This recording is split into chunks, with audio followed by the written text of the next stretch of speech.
Is now the time to begin freaking out about the Florida real estate market? This video is going to be a fun one. Stay tuned.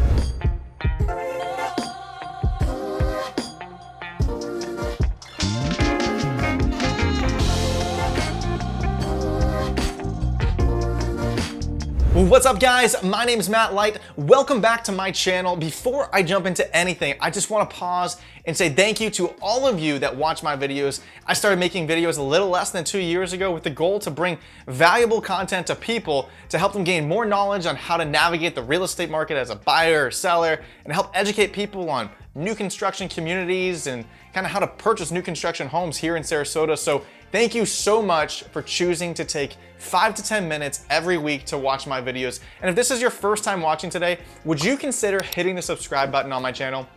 So we have a ton to unpack today. And these market updates are actually some of my favorite to make.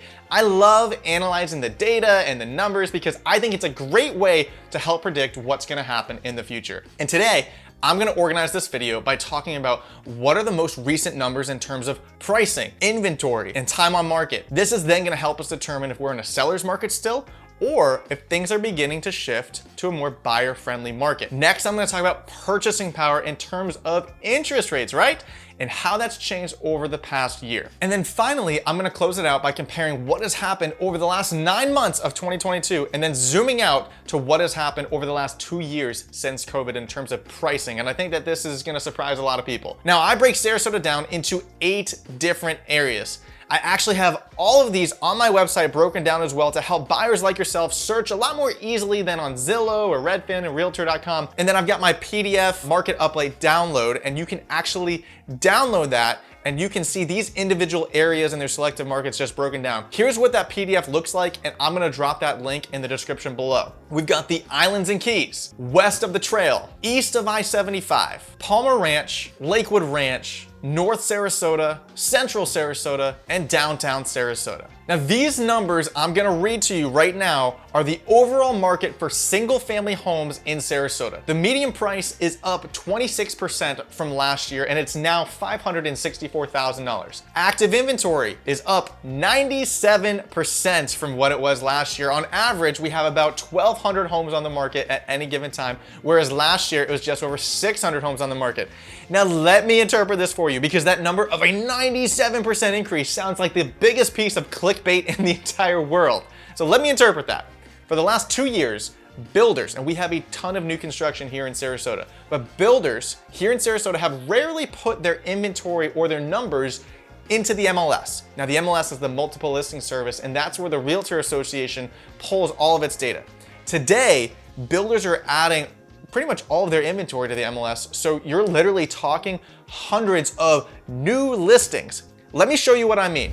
This is what the back end of the MLS looks like for us realtors. When I select new construction only, you see 345 total new listings on the market posted by builders.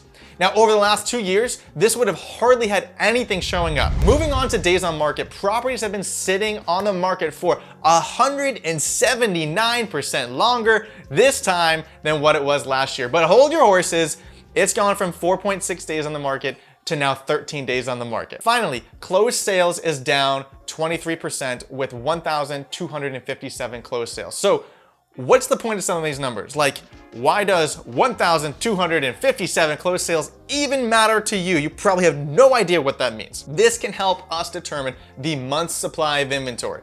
Month's supply of inventory is determined by dividing the active number of listings by pending or closed sales. So when I do that with the third quarter of 2022, I find that our month supply of inventory is around 1 month.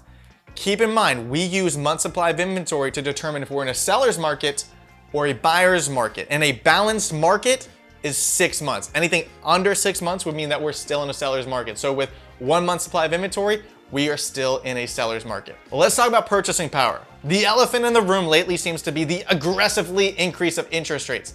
And I've asked my friend and lender, Paula Schweitzer, to jump on here today really quick to talk about how much your money can buy today versus what it could buy a year ago. Paula, thanks so much for taking a quick second out of your day to add some value to my audience on rising interest rates and purchasing power.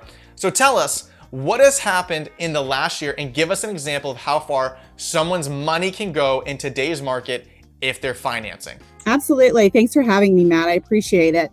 As we know, the Fed's been taking an aggressive stance on raising interest rates and trying to fight inflation. So what that looks like, if you're looking at this point in time versus a year ago, is we've had about 131%, 0.4 to be exact, increase in interest rates. So we've gone from about a 2.99 to like a 6.97, depending on your APR. And just for compliance, of course, it depends on occupancy and your credit score, and all of those things factor in when you're talking about interest rates. But just in general, looking at Freddie Mac as a source, that's kind of where we're at right now. Let me give you an example, Matt. If you're trying to finance $600,000 at a ballpark 2.99 interest rate, your prior payment would have been $1,687. Fast forward to today's market, using roughly 6.99, you're looking at about $3,959 for a monthly payment. So it's about a $2,200, give or take, difference in the monthly payment. But the good news is, and I used this strategy on a first-time home buyer yesterday, we do have some buy-down programs that are phenomenal that'll get us through the next few years. So I'd love to talk about that with you more at a future video. Now, I think something that is super unique to Sarasota is how many people are actually choosing to finance. Because if rising interest rates are hurting buyers' purchasing power, shouldn't that just make the market just drop drastically? Well, in Sarasota, well over 50% of all transactions, let me say that again, hear that, over 50% of all transactions are cash transactions in Sarasota. So, will these rising interest rates play a drastic effect on the Sarasota market? I guess time will tell, but Sarasota will likely be one of the markets that's either least affected by it, or it's gonna be one of the last markets that feels the effects of it. Now, I know what you're all thinking. Matt, these numbers are great, but is the market going up or is it going down? Like, should I buy now or should I wait? Well, here's what's going on with pricing over the last 9 months this year of 2022. As you can see in this graph, things have essentially begun to stabilize. Certainly not crashing, but it's also not going up drastically. In January, the median price for a single family home was $530,000. And in September, the end of September, it was $555,000. Now here's the actual numbers of them in this chart, January through September. It's gonna be interesting to see what happens in October if we see things have a downturn or an increase. So here's what we're seeing in October. October median price so far is jumping up to $585,000, but the month as of the recording that I'm doing today is only halfway finished, and there are a lot of closings that are still left to occur. Now here's what the numbers per quarter have done since COVID. You can see that single family was $325,000 before COVID, and now the median price for a single family home is $564,000. This is almost a 74% increase in the last 2 years. So what are things gonna do in the future? Man, that's a great question. Let me know if you know the answer. That would be awesome. But seriously, I think Sarasota is still in an incredibly strong and reliant real estate market. You're certainly gonna see things fluctuate month to month, and certainly with inflation increasing, many people are wanting to purchase hard assets. And one of the best assets to own within your portfolio is Florida real estate.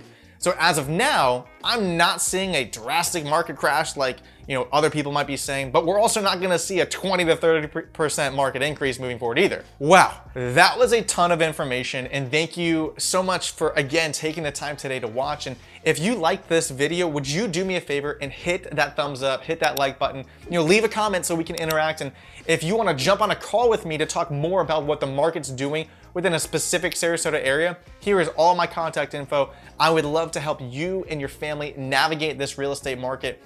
Thank you again for watching today, and I'll see you next time.